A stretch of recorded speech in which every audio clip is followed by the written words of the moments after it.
Well, let me just say it one more time to all you dads out there. Happy Father's Day. Today, is that special day of the year when you get to sit back, relax, and let your wife do the heavy lifting, all in the name of being a dad, as opposed to the other 364 days a year when you sit back, relax, and let your wife do all the heavy lifting. It's just kind of on those other days you don't have as much of an excuse. I'm kidding. Not really, actually. Maybe it's just me, but it's kind of ironic that on the one day of the year that is meant to celebrate my dadhood, I'm probably the laziest version of being a dad. My wife will yell at me like, "Hey, Shay, can you help with that crying baby?" It's like, are you kidding me? It's Father's Day. I'm not helping with that junk. You take care of it. So anyway, dads, let's be stellar dads today. We can do this. I totally believe in all of you who are watching right now. We're continuing today in a series titled Didn't See It Coming, because every single one of you who are watching right now throughout our lives, and in particular over the last couple of months, we've had our fair share of surprises, perceived setbacks, trials, these didn't see it coming moments.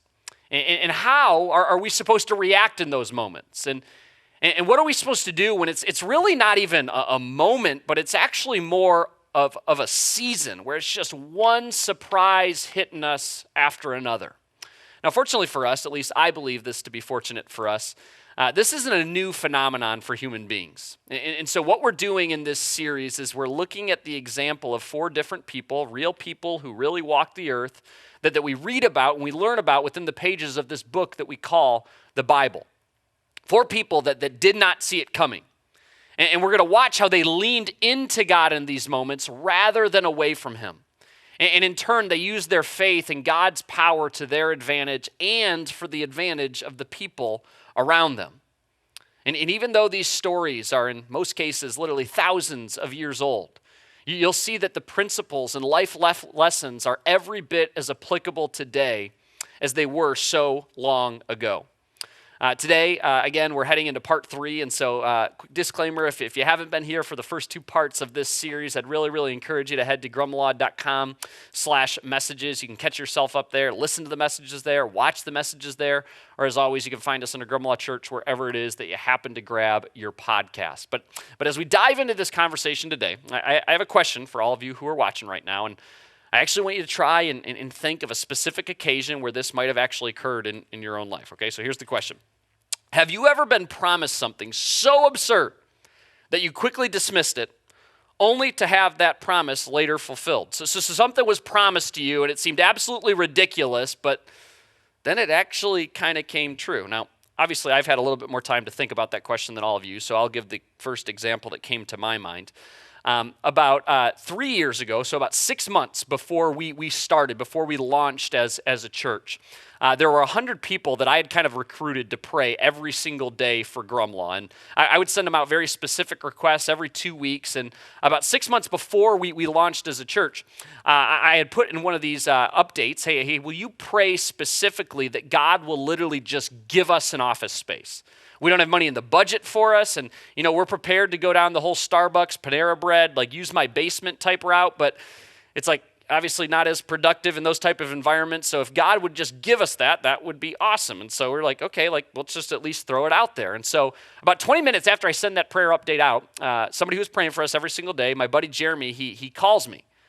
And he says, hey, I think I might be able to help out with this. And I was like, geez, God, that would be pretty crazy. 20 minutes later, you already hooked this up? He's like, yeah, my boss, he's actually building some new office space right in Fenton. And I know that not all of the suites are accounted for yet. And so construction is still underway, but it should be done in a couple of months. Let me ask him, are you okay being in Fenton?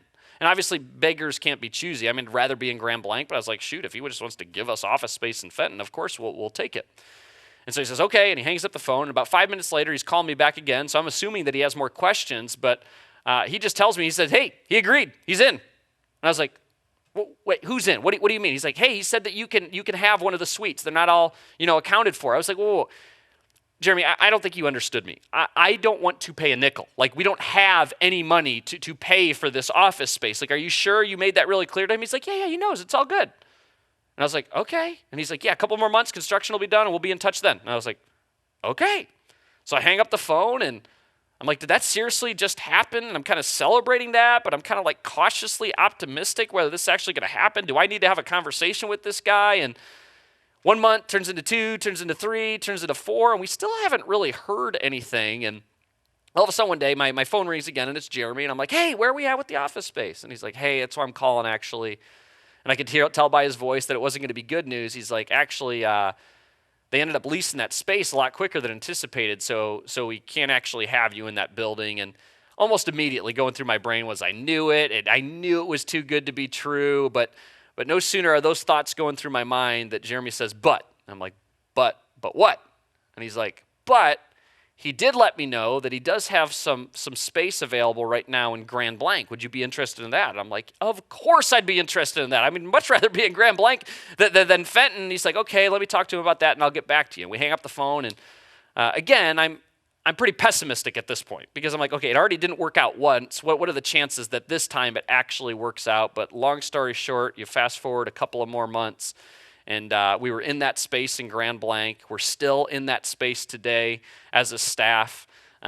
We have never paid a nickel, not for the internet, not for utilities, not for one thing. This guy just continues to extend that generosity towards Grumlaw. It's almost like in that moment, God was testing me, like, hey, did you really believe that I'm going to hook this up? And by the way, I failed because I was pessimistic the entire time. And then he said, whatever.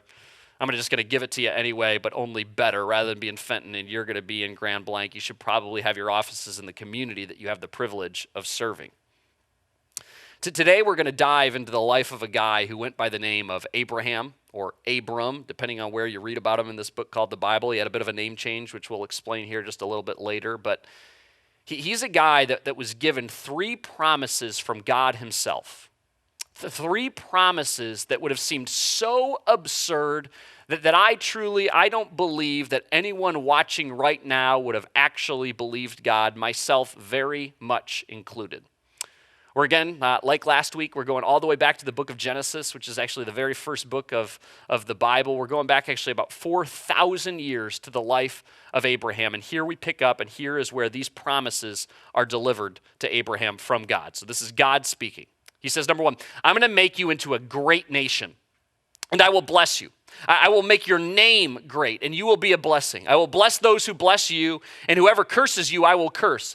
And all peoples on earth will be blessed.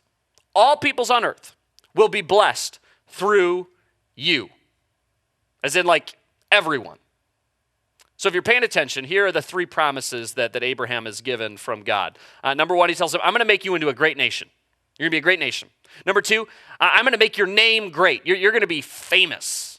And then number 3, he says, all people on earth, again, will be blessed through you. I mean, if you grew up in church, you probably read this passage of Scripture before, and you sit there and you think, wow, that's really nice. But if you are realistic, if you're reading this for the first time, if you're actually processing what's being communicated here, come on, you're going, what? That's ridiculous. Anybody else feel like God is maybe exaggerating a little bit right here? That these promises are a bit lofty, unachievable, absurd, impossible, ambitious? And see, with these 3 promises, there are also some very notable problems worth pointing out. The 3 problems that I see in particular. The first one being, Abraham didn't have any children. So God's telling him, I'm going to make you into a great nation, but he does not even have one child. So God, while we kind of appreciate the optimism, maybe before you start making these grandiose plans of a great nation, let's just start with a child before we move on to a nation. Because nation just kind of seems like it would imply that there are going to be lots of people. Additionally, there was just kind of human physiology at play here as well. Abraham is an old man when God makes him these promises, as in like really old, as in like 75 years old. His wife also very, very old, as in past the point of being able to have children old. So again, God, we appreciate all the nation talk, but those years kind of seem to have long passed us by. Problem number 2, Abraham was far from famous. God tells him, I'm going to make your name great. But he carried basically no notoriety. Nobody really knew about Abraham. Abraham was, well, average. As in, he completely blended in. As in, there was really nothing special about him. He was just your everyday nomad. He was a shepherd. He was a sheep master, if you will. Nobody outside of Abraham's immediate family had ever heard of him. He was far from a great name. He was far from famous. And let's be honest, when we think about becoming famous and people remembering you, even if you accomplish a lot during your time on earth, most people, unless you become like the president or you're some sort of a worldwide pop sensation, most people are basically forgotten within about 50 years after they die. And 50, like that's probably being pretty generous. I'm not trying to be insensitive with what I'm saying here, but just think about it. That loved one that you lost like 10 plus years ago, how often are you still thinking about them? I mean, every once in a while they might come up at dinner, but how much are other people outside of your immediate family ever talking or even thinking about him or even thinking about her? My grandma Marilyn, who is my dad's mother, I remember her funeral so vividly. I was in middle school, and we arrived there obviously early, and I sat there and I watched at this little Baptist church in Redford, Michigan, as literally hundreds and then thousands of people came walking through the door, standing room only. They passed around a mic during the funeral and the things that people had to say about my grandma. I was like, I had no idea that she had this sort of a positive impact on so many different people. It was a celebration. I still to this day have never been to a funeral like that of my grandma Marilyn's. But guess what? Even our family, that was over 15 years ago, we don't really talk about Grandma Marilyn anymore. And you can guarantee yourself that today, all those people that were in attendance to pay their respects at her funeral, today in their place of work in their homes, they are not talking about my Grandma Marilyn. My point? You have to do something really special to be truly famous, to really be remembered after you die. And then number 3, the third problem as I see it, this had just never happened before. Again, that third promise, all people on earth are going to be blessed through you. What does that even mean? I mean, there's lots of issues with that promise as I see it, but probably most notable is the fact that it's just, well, preposterous. Has anyone in the history of the world ever blessed everyone, literally everyone, by their life? Now, obviously, as a Christian church, we would make the argument, and I think we could make it well, that was the case for Jesus. But remember, this is long before Jesus stepped on the earth. We've had some really kind, some really loving, some really compassionate people cycle through our world, but all people on earth blessed through him, blessed through her? I mean, that seems like a little bit of a stretch. Mother Teresa, Harriet Tubman, Martin Luther King Jr., Abraham Lincoln, Gandhi. I mean, these are some really great people who did amazing things for humanity. But even the best of them, I don't think you could reasonably argue that all people have been blessed through them. Maybe some people, maybe even a lot of people, but all? So again, he gives these 3 promises. I'm going to make you into a great nation. I'm going to make your name great. All people on earth are going to be blessed through you. And I'm sorry, call me ye of little faith. Even if God comes down in front of me and he promises me these 3 things in a vision, I'm not sure I believe him. I'm just being honest. I think I'd try to rationalize it. I'd assume he was exaggerating to make some greater point. And it would seem that God, knowing that any sane human being would doubt these promises, he attempts to reassure Abraham that, no, I am not exaggerating. I mean exactly what I am saying. So shortly after, he took Abraham outside, and he said, look up at the sky and count the stars, if indeed you can count them, knowing there was no chance that on this clear day in the Middle East, as he looks up and there are a countless number of stars, it would be impossible. Then he said, so shall your offspring be. God, you're saying my offspring is going to be as plentiful as the stars that we see in front of us right now? So there goes God, back to the great nation, back to the lots of descendants, back to the offspring talk, and yet Abraham is still waiting for child numero uno. God, I want to trust you, but it just doesn't seem realistic. As human beings, and just be honest with you, you don't have to admit this to anybody else, Christian or not, when we're faced with the unrealistic, the seemingly impossible, when we're unsure, most people, probably you choose doubt. You choose doubt over uncertainty. Now, here's what I mean by that. We as people, we tend to lead towards the negative rather than the positive. And so when we're faced with what seems unrealistic, we quickly snap into, well, that's never going to happen mode, rather than waiting with a confident hope into the uncertainty. And please, I'm asking you, don't get those two terms confused, because they are definitely not the same. There's a drastic difference between doubt and uncertainty.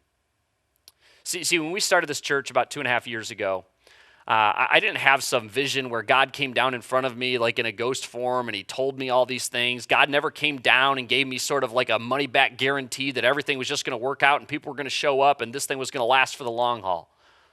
I was, to a large extent, uncertain how all of this would play out. But just because I am uncertain does not mean that I'm not trusting, that I'm not confident. I have been and continue to be exceedingly optimistic throughout this whole church starting journey that even though there is massive uncertainty facing me every single day, that God is going to work it out for his good. When people ask me, and I get asked this question all the time, are you surprised how well things are going at Grumlaw? I mean, I don't want to come across as arrogant, but every single time my answer is honestly no. Because even though there's uncertainty around every corner, I refuse to choose doubt. One of the things that we don't really shy away from talking about here at Grumlaw is money. And that we feel very, very strongly that every Jesus follower, so by the way, if you're not a Jesus follower, you can just kind of ignore this part, but we feel very strongly that every Jesus follower should give a percentage of their income back to the local church. That you are invited to play a role in what God is doing in the world through the local church, through what he commonly refers to as his bride. Now, I'm smart enough to recognize that when we invite people to take that step, for most of you, you don't necessarily have just like loads of extra cash sitting around. It is, in a way, uncertain how you're going to make ends meet. And you can approach that step, that discipline, with a ton of doubt that your life's just going to fall apart because you're not going to have enough money, or you can choose to wade into the uncertainty. And so Abraham, he's given these three absurd, these outlandish promises. God even gives him a visual to ensure him that he's not kidding, complete with an uncountable number of stars on a clear summer night. How does Abraham respond? Does he doubt? Or does he wade into the uncertainty? We're told in the next verse, Abram believed the Lord. Abram trusted God. He waded in. Rather than doubt and question, he waded into the uncertainty and he trusted God. Trusted that God could be relied upon to keep his promises, as absurd as they surely seemed. And I am certainly of the firm belief that the reason that most people, and people professing to be Christians in particular, they never see the impossible occur in their lives because over and over and over and over again, you keep choosing doubt. Doubt has just become your go-to, your default response. You're right on the edge of the breakthrough, and you have this decision to make. Do you go left? Do you veer this direction and choose doubt? Or do you head this direction and choose uncertainty, yes, but also trust? And every single time, you veer left. You choose doubt. And as a result, your faith is exactly where it was a year ago, 2 years ago, for some of you 20 years ago. Because even though you say that you believe in Jesus, it has been a long, long time since you have actually waded into the uncertainty and trusted God to come through. Y'all, this is precisely how our faith grows. Day by day, week by week, month by month, year by year, choosing uncertainty and the trust that comes along with it over doubt. And when you know it, when you take these leaps of faith, when you wade into the uncertainty and you trust God, God has a way, he has a knack of coming through every single time. And as a result, your faith grows. And the next time when he asks you to wade in, you say yes. Because you now have all of this evidence of him coming through in the past. And years down the road, you're making faith moves that would have seemed unconscionable earlier in your life.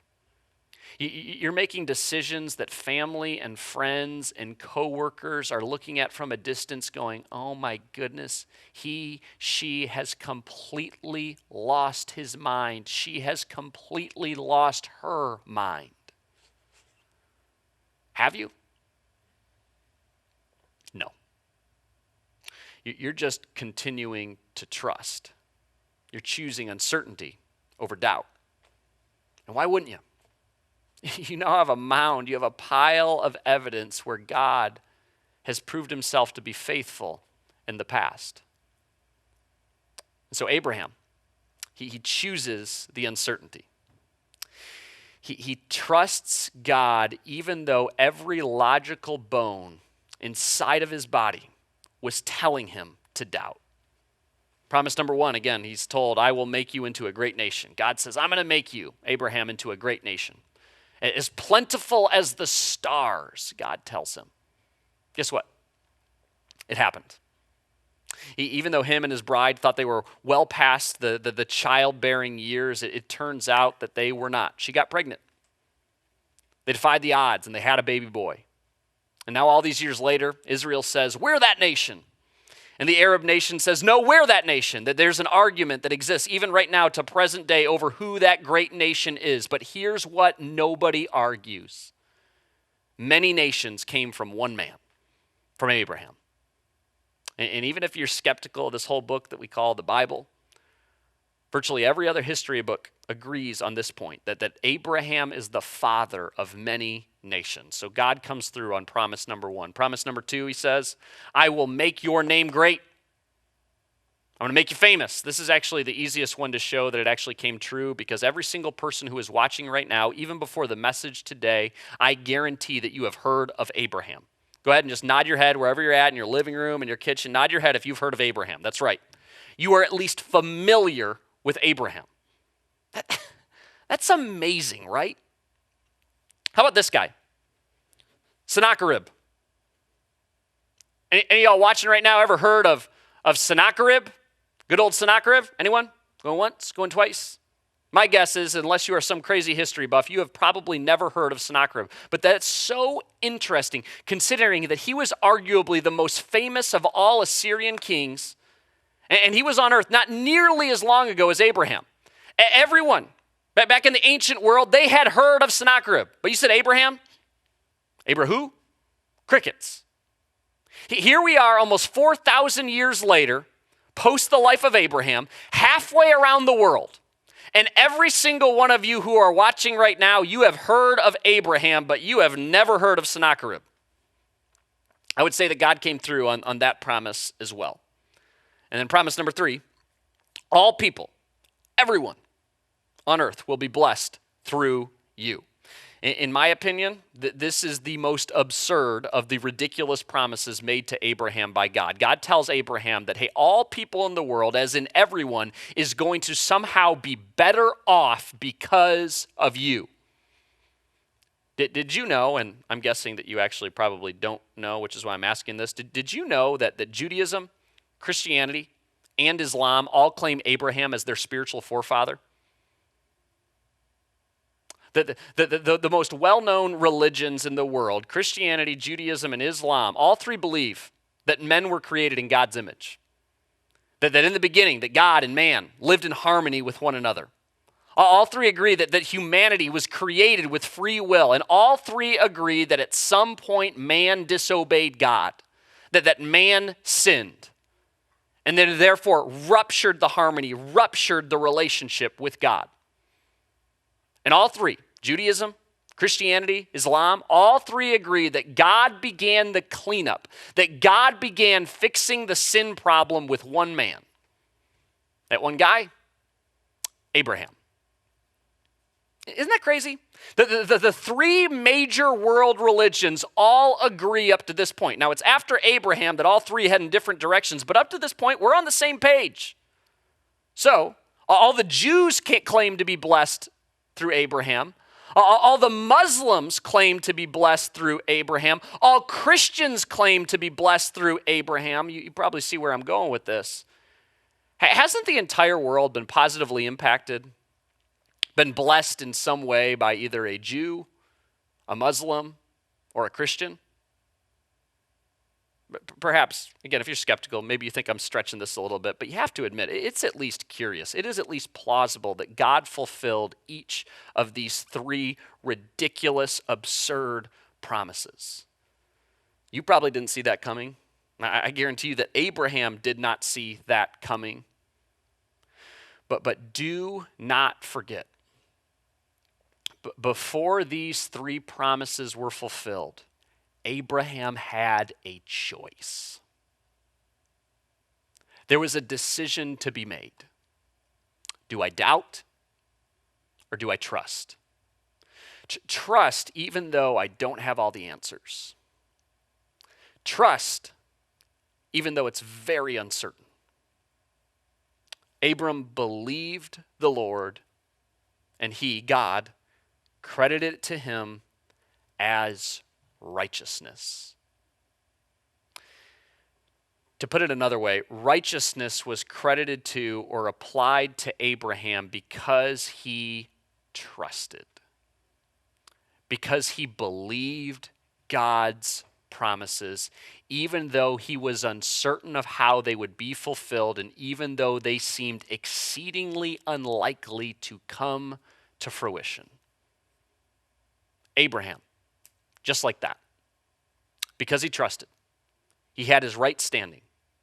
This is something that every single one of us forfeit upon sinning. He had that right standing with God restored.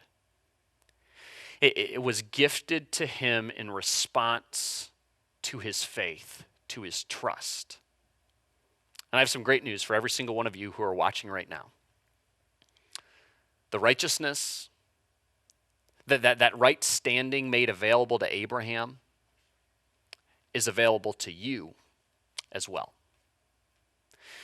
The means by which you attain a right standing with God is the same 4,000 years ago as it is today. It's faith, belief, trust. And I get that for all of us, this is hard to believe. It's hard for us to wrap our heads around that it could be that simple. Everything in our lives, particularly our earthly relationships, have shown us that this just cannot be true. But the God of the universe made it that simple when he sent his one and his only Son down to earth for you. You who are watching right now. Died on a cross for your sins. Solved the sin problem that you have no ability to solve yourself. Gave us a way to get that right standing back. Do you believe? Will you trust him? Y'all, God did not wait for the perfect man to get started. In fact, I'd challenge you sometime this week to read a little bit more about the life of Abraham. He was far from perfect. In fact, in a lot of ways you read and you're like, what the heck is wrong with this guy? And in a similar way, you do not need to get everything together before deciding to follow Jesus, before placing your trust in him. It's okay to be uncertain. Abraham was too. He asked, you sure about that? You sure that you're picking the right guy? But the point, he moved off of that and he chose to trust. And so God gives him a new name. He says, no longer are you going to be called Abram. You're now Abraham, to signify that this new life with God, and the rest is, well, as we say, history. You, like Abraham, have to choose to trust as well. The invitation offered to you today by God is the same that was offered to Abraham thousands of years ago, and it's really more of a question. Wherever you're at right now, God's looking at you, asking the question, will you trust me? Come on, will you trust me? And remember, it's not some blind trust. It's not some wishful thinking. Because all throughout history and right up to our present day, we have example after example after example that with Jesus, our future is always better than our past. And God's just asking you that question. Will you trust me?